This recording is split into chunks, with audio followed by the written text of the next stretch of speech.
खुशबू जी, आपके लिए शायरी है, ज़रा ध्यान सुनिएगा। बड़े ही प्यार से आपके लिए मैंने लिखा है। शायरी की एक लाइन भी अच्छा लगेगा तो ज़्यादा से ज़्यादा शेयर करिएगा, लाइक करिएगा और चैनल को भी ज़रूर सब्सक्राइब कीजिएगा।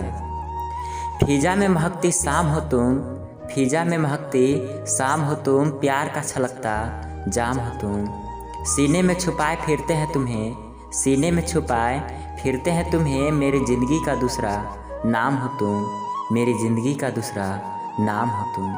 आई लव यू मेरी जान, आई लव यू।